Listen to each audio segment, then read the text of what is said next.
I've only ever made $2,000 in a week twice in my entire almost 5 years of door dashing. And that's because it is extremely hard and extremely exhausting, but I'm here to tell you that it is possible. I'm going to be giving you guys the 10 things that you absolutely need and that are absolutely essential in order to even have a chance at making $2,000 a week with DoorDash. The first thing, and probably the most important thing you need to have a chance at making $2,000 is you need to make sure you're in a market where that's even possible. So you need a decent to good market. And if you're in a great market, then even better, you can get it done in less hours than all of us out here.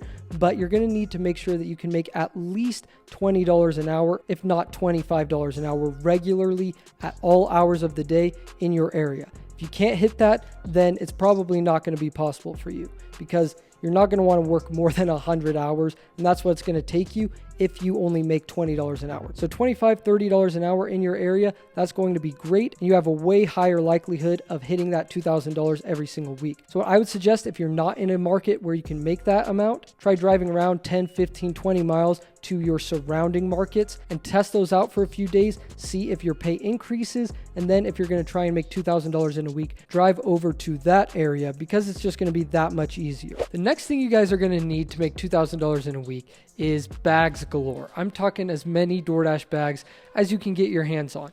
I have 2 of these kind, and then you also are going to need a pizza bag or multiple pizza bags. I got 3 of them. You can buy them online, but I don't know why you would do that when you can just get them for free at most pizza places. So there's the better bag, or if you get it from a pizza place, it's probably going to be thin and garbage like this one. So it's really up to you on how warm you want to keep their pizza. The reason you're going to want so many bags is because you want to stay organized when you're picking up multiple orders. It just makes things easier, and you can go a lot quicker the more organized you are. The next thing you guys need is a phone mount in your car. This is really essential because when I did do my 100-hour work weeks and I made $2,000, I did not have one of these. And so I was holding my phone the whole time, and let me tell you, it's just annoying. It's not effective, and it's honestly not as safe either. I actually developed a lot of pain in my elbow from holding my phone the whole time. So I highly suggest you get one that looks like this. I think it's the best that you can possibly get because it also charges your phone, which leads perfectly into number 4, which is make sure you have a car charger. Because you're going to be going out for so many hours, if you don't have a car charger, you're going to have to go home and recharge your phone. That's just going to waste so much time. So if you do the 2-in-1, I think I'll be able to link this phone mount and charger in the description, but this is the best one I could find. I think they're a little pricey, like $60, but it's well worth it because it holds your phone so well and it charges at the same time if your phone has wireless charging. Now, the next thing you're going to need to do is go into your app and switch on cash on delivery. Now, I know for some of you guys out there, this might not be possible because maybe you live in a sketchier area and this might not be the best option for you because it's just not that safe because you have to actually go up to the door and wait for them to come and get your cash tip. So I totally understand if that's your case, but for the majority of you, you should switch this on because you want to have access to as many orders coming in as possible. And I've done quite a bit of cash on delivery orders in my time as a dasher, and I can tell you that about 80% of the time, they are really, really good orders. I'm talking $10, $15, $20 tips sometimes. I've actually made over $100 doing a cash on delivery order before. So I think it's highly worth it. And if you haven't switched that on already, I would do that right now so you don't forget because these can be really lucrative. Now, number 6 is something that you absolutely need because you have to track your mileage.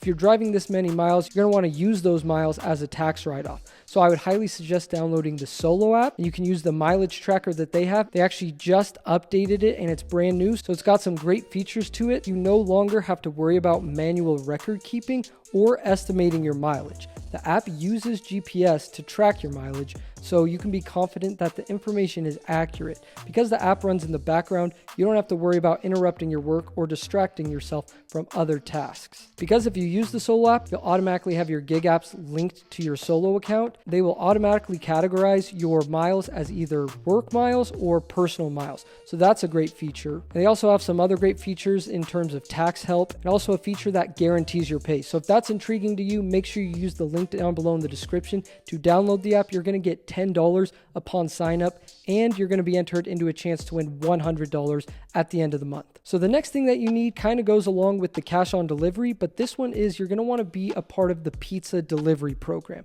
I've had a lot of people commenting and asking what the pizza delivery program is or how to join. And all you have to do, I believe, if it's still the same, I did this like a year ago or something like that. So it's been a while for me. But what I did was you just go onto their website, and I think they have a little search menu, and you can just type in pizza delivery program or pizza program, and it'll show you how to sign up for it. I think you just put in your information, and then you have to submit a picture that you have a pizza bag, and then like the next day, they should send you an email confirming that you're a part of the program.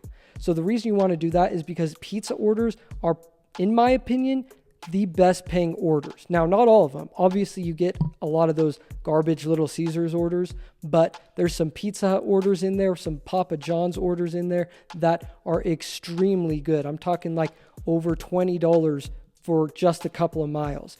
And I think it's because people are more accustomed to tipping for pizza delivery, and so they're ordering through the Pizza Hut app or the Papa John's app. Those restaurants are using us to deliver the food, and it's already baked into the older people's psyche that you tip your pizza delivery guy. So you can see some great orders if you join that, and when you're trying to make $2,000 in a week, any little thing you can do to give yourself an advantage definitely is worth it. Now, the next thing is probably going to be a little bit controversial, but I'm just telling you guys what works for me. So the next thing you need to have is you need to be a top dasher. This is going to get you access to priority orders and access to more orders during the slow times, which again, any little advantage you can have really makes a difference when you're trying to make $2,000 in a week, because it is really hard and it takes a lot of work. So being a top dasher means you can just dash whenever you want, however long you want. You don't have to schedule. And so that is the biggest perk about it. And supposedly you get access to the priority orders, which can definitely help as well. Now, number 9 doesn't really have to do with Doordash strategy or trying to get more orders, things like that.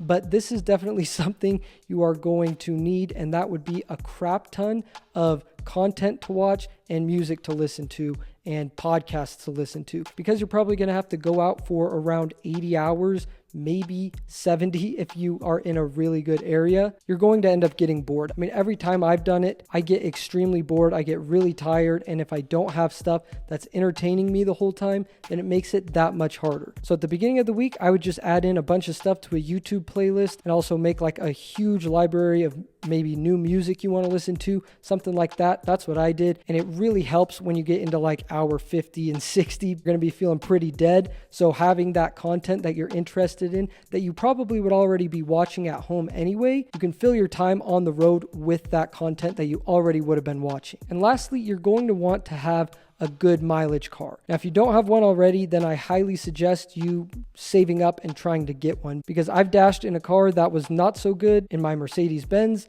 The gas was super expensive. It didn't get that good of miles per gallon. And so you can retain a lot more of your money that you're making throughout the week if you have a car that gets great gas mileage, like a Prius or a hybrid, something like that, that's going to get like 35, 40 miles per gallon is going to be that sweet spot so that you can retain as much money as possible. Because if you're going out and making $2,000 in the week, you don't want to be spending 500 of that on gas. So there you guys have it. Hopefully you enjoyed this video. Hopefully you can take these tips and incorporate them into your weekly dash and start making as much money as possible. And once again, if you enjoyed this video, make sure you subscribe. Download that Solo app if you need a mileage tracker. Thank you guys so much for watching, and I'll see you in the next one.